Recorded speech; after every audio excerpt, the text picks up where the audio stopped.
Hello, gorgeous. Welcome. Today, I want to dispel some myths that I think hold people back when it comes to paying estimated quarterly taxes. Um, and hopefully, by the end of this episode, it just makes you feel that what you're doing has a real effect, a positive effect on your tax situation, and is really there to help you. All right. So, here we go.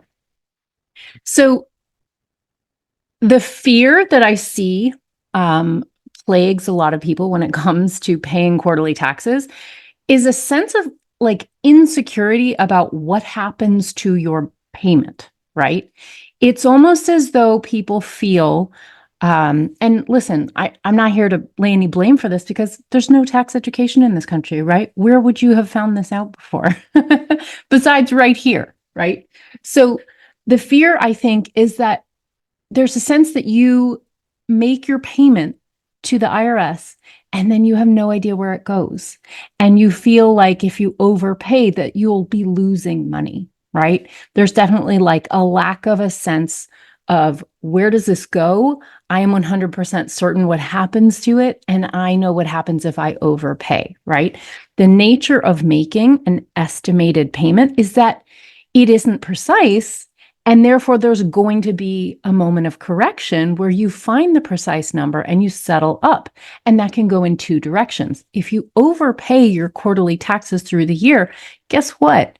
You get the excess back in the form of a tax refund, just like your friends who are employees get, right? So the US tax system is called a pay-as-you-go system. And the design of it is that every taxpayer is meant to be prepaying their taxes throughout the year. And yes, that includes us, freelancers.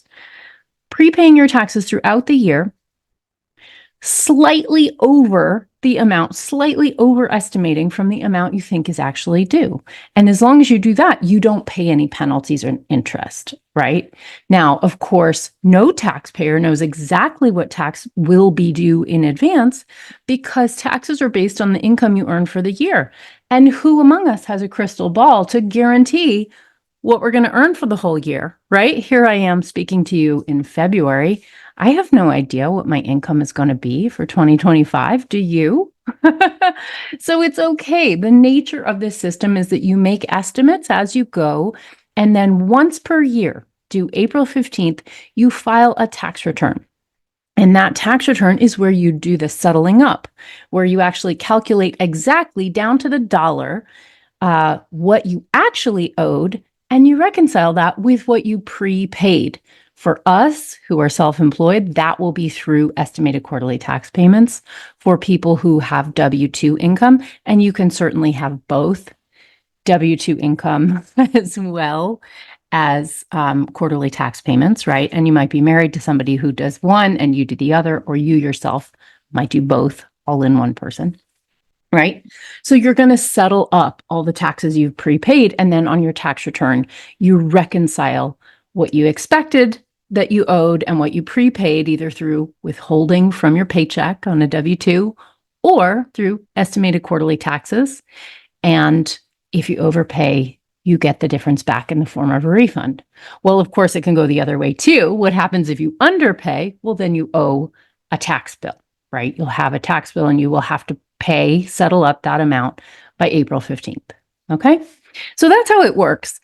And one mistake that I see people make a lot is that they forget to report their estimated quarterly tax payments as part of their tax process.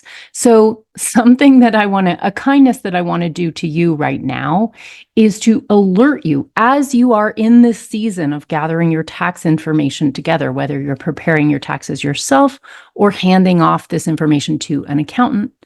I want you to be aware that all of your quarterly estimated tax payments, both to the federal government and the state government, you need to report them, right? The one really critical thing to know about quarterly tax payments is that there's no automatic connection of them to the tax return you file, because you're just logging onto the IRS payment website and making a payment, right? They'll send you an email confirmation, but it's on you to report that on your taxes, okay? I've seen it happen again and again and again where people assume there's some kind of telepathy that happens or automatic reporting, and there isn't. And so a client will not report despite, in my tax practice, of course, we ask the question, how much did you pay in quarterly taxes?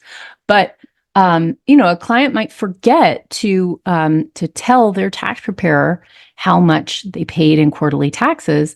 And so the tax preparer doesn't report that on their taxes. So then it looks like they owe a full annual tax bill when actually they don't, because what is a quarterly tax payment? It is a prepayment of your taxes. So every dollar you pay as an estimate is a dollar that comes off your tax bill at tax time, right? Because it's a prepayment of that amount. If you want a check that you can do on your own to see if your quarterly tax payments have been reported on your tax return, I want to just alert you that the two summary pages of your tax return, called a 1040, the two summary pages, right? So that's the one that says 1040 at the top, and page 2 is the one with your signature on it, right? On that page 2, the signature page, line 26 is where your estimated payments for the year get reported. All right. You will notice that there's a math equation being set up on the second page, which is all the tax you owe, then all the payments you made, right? That's a subtraction problem. All that tax you owe is at the top of the page. Payments you made through the year are underneath because they get subtracted out of that tax you owe. And then what's left, if it's a positive number, shows up in the box marked refund, right? You get that back if you overpaid. And if you didn't pay enough, then you owe money, and it will show up on line 37, amount you owe. Okay. So I hope that gives you a little bit of reassurance. And please, please, please, if you paid quarterly taxes for the year, do not forget to gather that information and report it on this year's taxes. It's a prepayment you've already made, and you want to make sure you get the proper credit for you. Now, if you completely forget, if you space on this and you submit your tax return and you haven't properly credited the tax payments you made through the year, you're going to have a tax return that shows that you owe a big bill, and that isn't going to actually be accurate. The IRS computers will catch this eventually, and they will send you a check or send you a direct deposit of that difference, but it can take a long time for that reconciliation to happen. Right? And you don't really want to be in that situation of not having your money properly credited. So best case scenario, don't forget to report it. All right. And last little comment that I want to make about this is about making a quarterly tax payment. Another thing I want to just alert you to is making that quarterly tax payment. It's only a payment. There is no tax return due every quarter when you're paying estimated quarterly taxes. And a lot of people have this kind of twisted in their head. I think that misunderstanding might be coming because of sales tax rules, which are quite different.